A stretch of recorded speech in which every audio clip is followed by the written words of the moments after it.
pasukan perangkap lelaki SMK Itu Perak ingin menerangkan tentang bantu mula.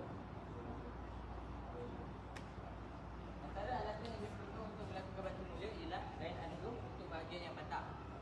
Kemudian antiseptik untuk membasmi kuman daripada luka. Kemudian mesin kuning untuk membasuh luka. Plaster untuk menyembuhkan luka. Kemudian pembalut gulung untuk membalut balutan. Paracetamol untuk melegakan rasa sakit. Kain steril untuk mengelap darah. Yang terakhir adalah tweezer yang berfungsi untuk mencantikkan balutan. Seterusnya saya akan menerangkan cara menggunakan kain andung.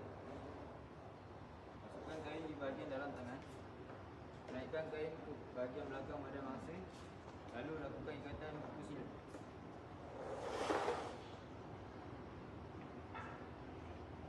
Buat kemasan pada tangan mangsa.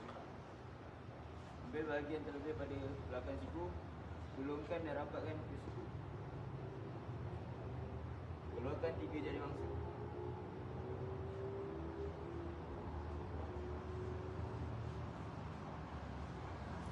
Saya bila akan menerangkan tentang jika berlakunya cederaan pada kepala.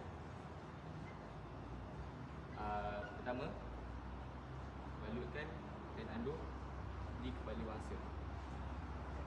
Kemudian ikat di bahagian belakang dan ikat di bahagian hadapan. Kemudian tarik kain andung ke bahagian belakang dan kemaskan.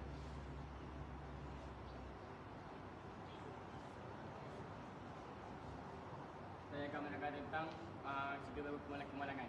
Kita perlu menggunakan DRABC iaitu danger. Maksudnya sekitarnya ada bahaya di kawasan sekitar. Yang kedua ialah R. R ialah respon. Meriksa sama ada masa mempunyai respon atau tidak. Yang kedua A. Airway. Periksa saluran pernafasan mangsa. Yang ketiga B. Breathing. Periksa sama ada masa bernafas atau tidak. C. Lakukan CPR. Okay.